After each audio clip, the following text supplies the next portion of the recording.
Zéro lot, c'est le terme technique. 2 mots, 11 lettres.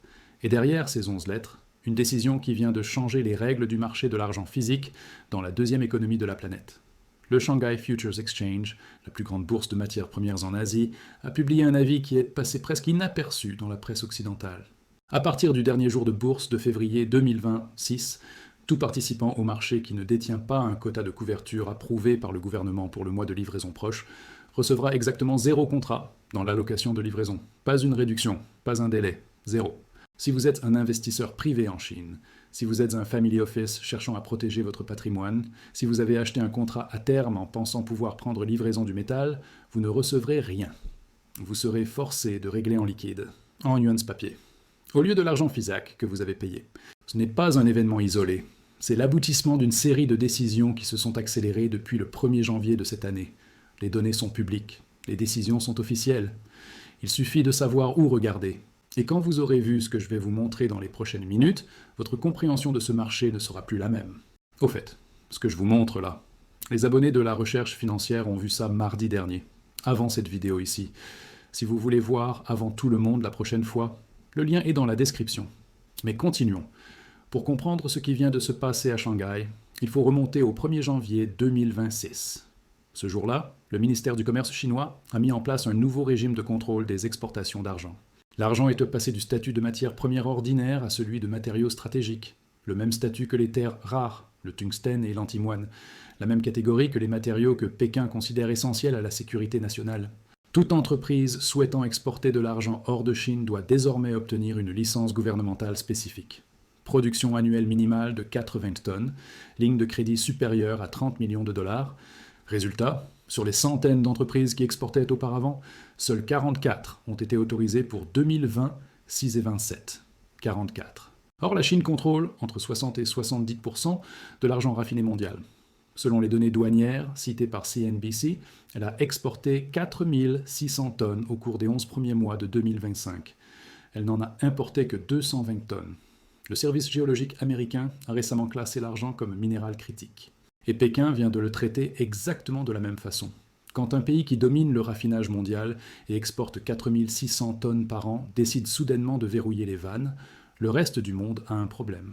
Un problème physique. Le métal est là, où il n'est pas. Et aucune conférence de presse, aucun communiqué diplomatique ne peut créer de l'argent à partir de rien.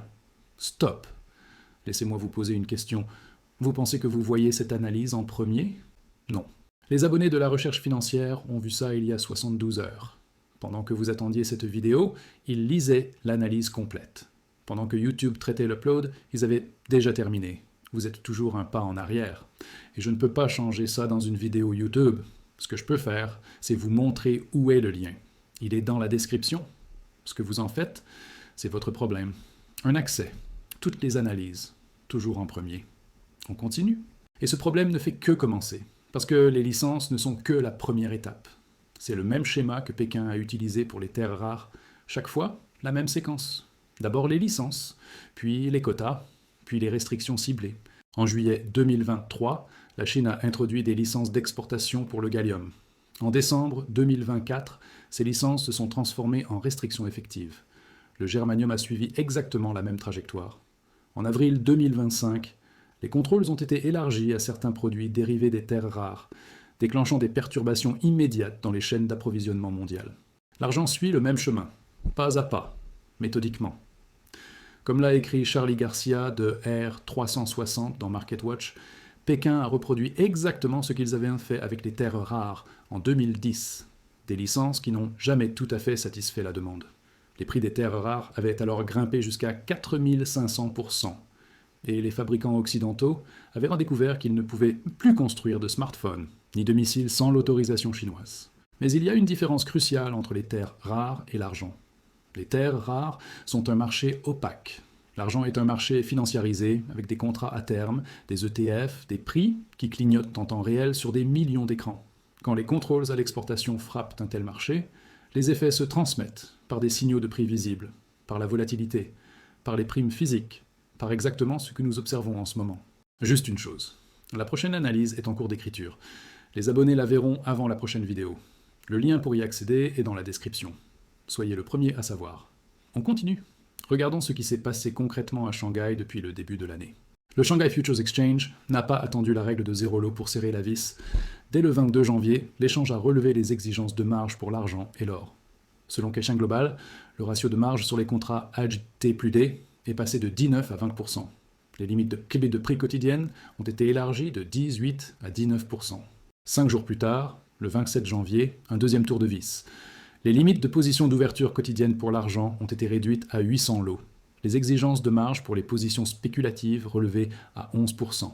Et 16 participants au marché ont été bannis pendant un mois pour violation de divulgation. 2 interventions réglementaires en une semaine, sur le même métal.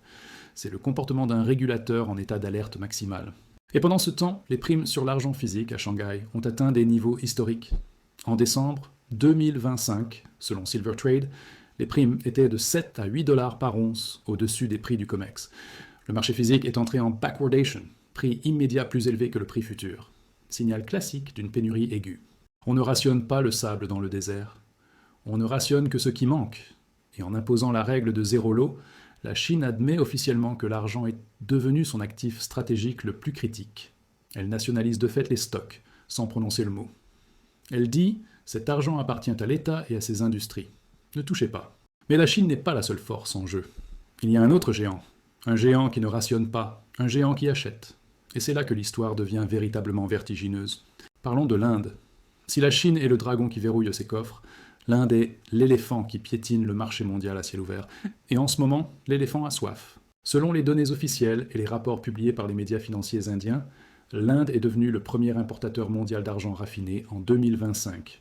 Les importations ont atteint 9,2 milliards de dollars sur l'année, soit une hausse de 44% par rapport à 2024. Et cela malgré des prix qui ont triplé en roupies sur la même période, passant de 82 000 roupies, le kilogramme début 2025, à plus de 2 40 000 roupies en janvier 2026. 44% de hausse malgré le triplement des prix. C'est un comportement que les économistes classiques ne peuvent pas expliquer. Quand le prix monte de 300% et que la demande augmente de 44%, ce n'est pas de la spéculation. C'est de la conviction. C'est une population entière qui a compris quelque chose que l'Occident refuse de voir. Et les flux ne ralentissent pas.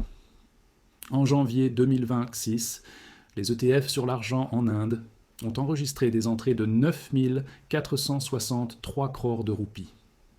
Les actifs combinés des ETF or et argent ont franchi la barre des 3 lakhs crores en janvier, un chiffre qui a presque triplé depuis août 2025.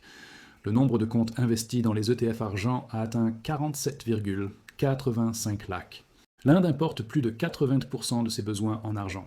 Chaque once qui entre dans le pays disparaît du système mondial.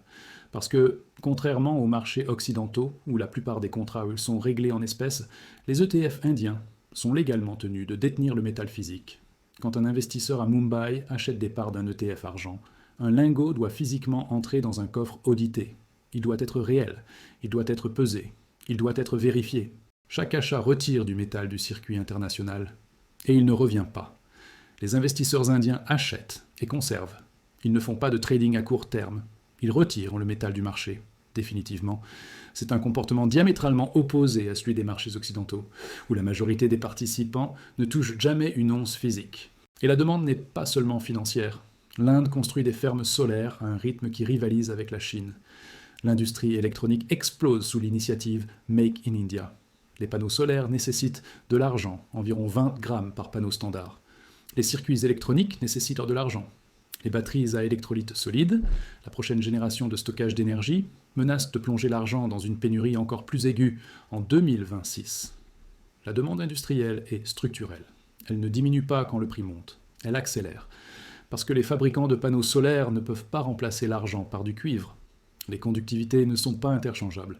C'est de la physique, pas de l'économie. Maintenant, mettez ces deux forces en regard.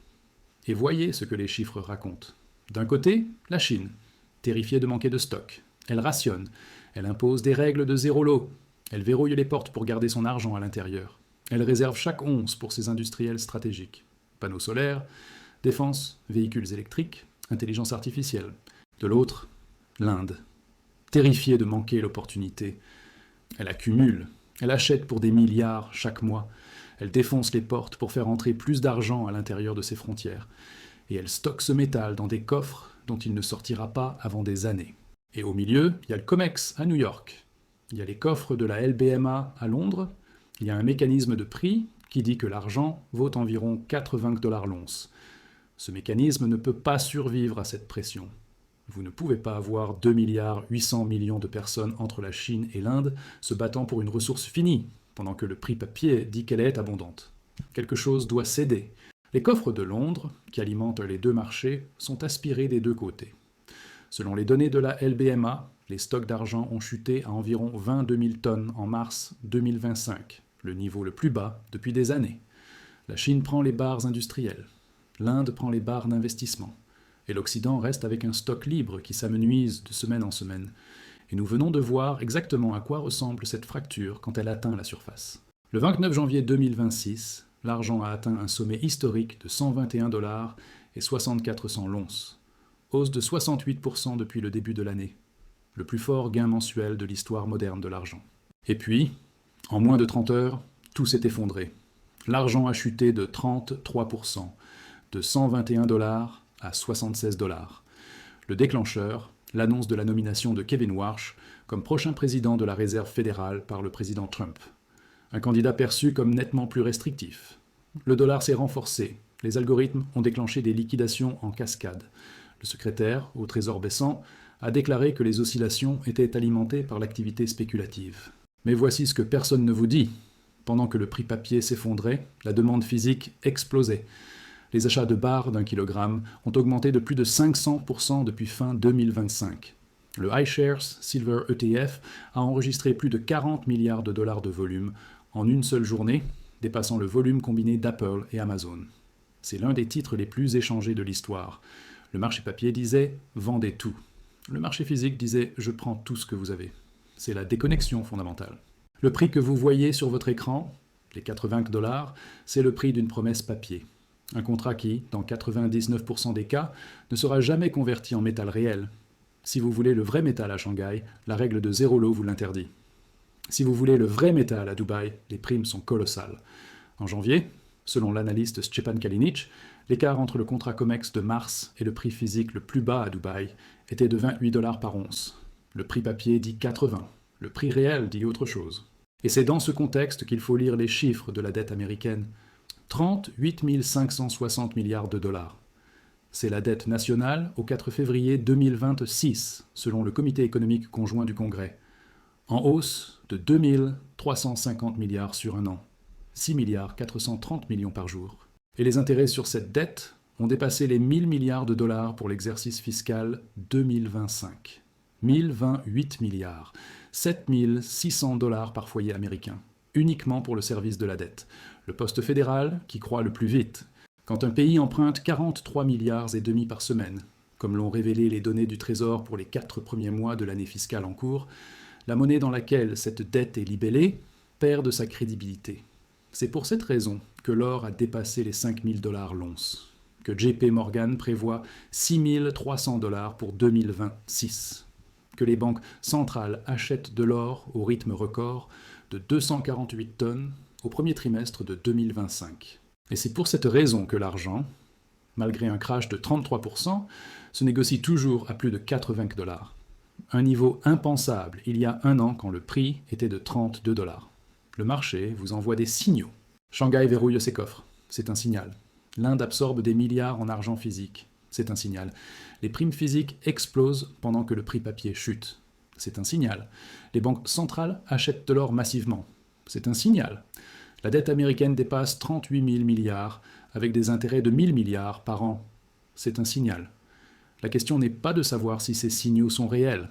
Ils sont publiés dans des rapports officiels. Ils sont vérifiables. La question est de savoir ce que vous en faites. La Chine a décidé. Elle rationne et protège ses réserves pour la photovoltaïque, la défense, les véhicules électriques, l'intelligence artificielle. Chaque gramme est compté et alloué par l'État. L'Inde a décidé. Elle accumule chaque once disponible. Ses citoyens achètent des ETF adossés à du métal réel. Son industrie solaire absorbe des quantités croissantes. Et sa tradition culturelle fait le reste. L'argent, en Inde, c'est Lakshmi, c'est la richesse. C'est la protection contre l'incertitude. Et l'Occident ? L'Occident regarde le prix papier et se dit que tout va bien. Il ne voit pas les primes à Shanghai. Il ne voit pas les coffres de Londres qui se vident. Il ne voit pas les licences chinoises qui se resserrent. Parce que le prix papier, c'est le prix d'une photo d'argent, pas le prix de l'argent lui-même. Et quand la photo et la réalité divergent, c'est toujours la réalité qui gagne. Toujours. La règle de zéro lot à Shanghai n'est pas un incident technique. C'est le premier signe visible, officiel et documenté que le système de prix mondial est en train de se fissurer. Le métal physique migre d'ouest en est, de papier en réel, des coffres publics vers les réserves stratégiques des États. Et ce mouvement ne fait que s'accélérer. On ne sait pas exactement quand le mécanisme va rompre. On ne sait pas si ça prendra 6 mois ou 3 ans. Mais on sait une chose, on ne rationne pas quelque chose qui est abondant. On ne relève pas les marges 3 fois en un mois sur quelque chose qui est abondant. On ne bannit pas 16 traders en une semaine sur quelque chose qui est abondant. On ne crée pas un système de licence d'exportation avec 44 entreprises autorisées sur quelque chose qui est abondant. Et Shanghai vient de commencer le rationnement. Si cette analyse vous a donné une perspective que vous n'aviez pas avant, il y a un bouton s'abonner juste en dessous. Chaque analyse que nous publions suit les données, pas les opinions, pas les émotions, les données. Abonnez-vous, activez la cloche, et on se retrouve très bientôt avec les prochains chiffres.